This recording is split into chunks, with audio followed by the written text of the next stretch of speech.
Hello students, welcome to class 4th. Dear students, today we will start our new chapter, our 20th chapter. The name of our chapter is Our Government. ये chapter आज हम शुरू करने जा रहे हैं बच्चों, और इस चैप्टर के अंदर जो है हम अपने देश की गवर्नमेंट के बारे में हम पढ़ेंगे। ठीक है, तो इसमें 2 और 3 पॉइंट्स हैं, ये हम वन बाय वन डिस्कस करेंगे। Firstly we will discuss about the structure of government.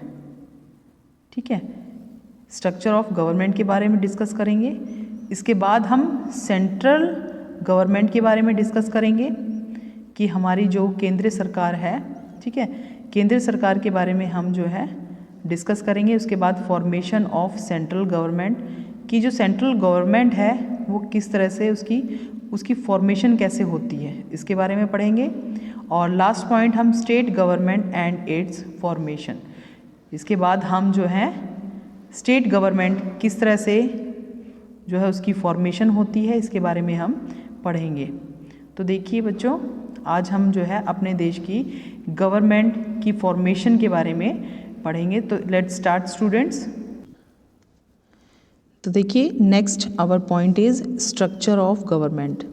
अब हम स्ट्रक्चर पढ़ेंगे गवर्नमेंट का। In the democratic system of the governance there is a clear separation of power. अगर आप डेमोक्रेटिक सिस्टम में देखते हैं बेटा, जो डेमोक्रेटिक जो गवर्नमेंट होती है जहाँ पर, वहाँ पर जो पावर होती है वो सेपरेटेड, यानी सभी की अलग अलग। मींस जो पावर होती है, मतलब एक आप समझें इसको संघीय व्यवस्था, मतलब सभी लोग मिल करके जो है सरकार चलाते हैं, यानी कि किसी भी एक व्यक्ति के पास सारी पावर नहीं होती है। वो क्या होती है, सेपरेटेड, बिल्कुल अलग अलग होती है। The power is divided, the government is divided into 3 distinct but inter related branches. जो गवर्नमेंट होती है वो 3 पार्ट्स में डिवाइडेड होती है, लेकिन तीनों ही जो अंग होते हैं, यानी 3 अंगों में बांटी जाती है सरकार, और वो तीनों ही अंग जो है आपस में इंटर रिलेटेड, एक दूसरे से जो है रिलेट करते हैं। ये जो ब्रांचेस होती हैं ये एक दूसरे से जो है मिली हुई होती हैं, यानी कि एक दूसरे से इनका लिंक होता है।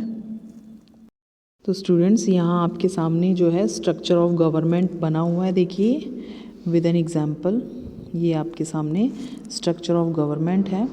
तो देखिए इसके पार्ट्स कौन कौन से हैं, लेजिस्लेटिव, एग्जीक्यूटिव एंड जुडिशरी।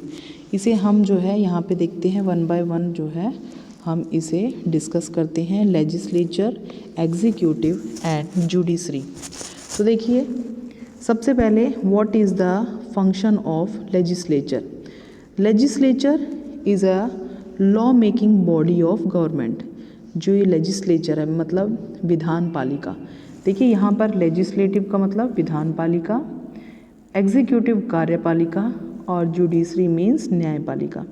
तो सबसे पहले विधान पालिका जो एक अभिन्न अंग है हमारी गवर्नमेंट का, ये लेजिस्लेचर, ये क्या काम करती है, is a law making body of government. ये गवर्नमेंट की लॉ मेकिंग बॉडी है, ये कानून बनाती है। सेकंड है executive, it is a branch of government. ये एक अंग है सरकार का, विच इज़ रिस्पॉन्सिबल, जो कि रिस्पॉन्सिबल होती है। किस चीज़ का रिस्पॉन्सिबिलिटी से मिली होती है, इम्प्लीमेंट करने का, यानी कि जो लॉ लेजिस्लेचर के द्वारा बनाए जाते हैं उसको इम्प्लीमेंट करवाना जो है वो इसका काम है एग्जीक्यूटिव का। ओके बेटा, तो ये देखिए थर्ड है द थर्ड ब्रांच ऑफ, जो थर्ड ब्रांच है हमारी, the third branch of government is judiciary. तो देखिए जो न्यायपालिका है ये थर्ड ब्रांच है, सरकार का अभिन्न अंग, तीसरा अभिन्न अंग है। इट्स मेन फंक्शन, इसका जो मेन काम क्या होता है, ये चेक करना, इंश्योर करना दैट कि जो गवर्नमेंट है, इंश्योर क्या करना कि ये जो गवर्नमेंट है ये जो काम कर रही है ये अकॉर्डिंग विद रूल्स कर रही है या नहीं कर रही है। मीन्स रूल्स के अकॉर्डिंग ये काम कर रही है या नहीं कर रही है।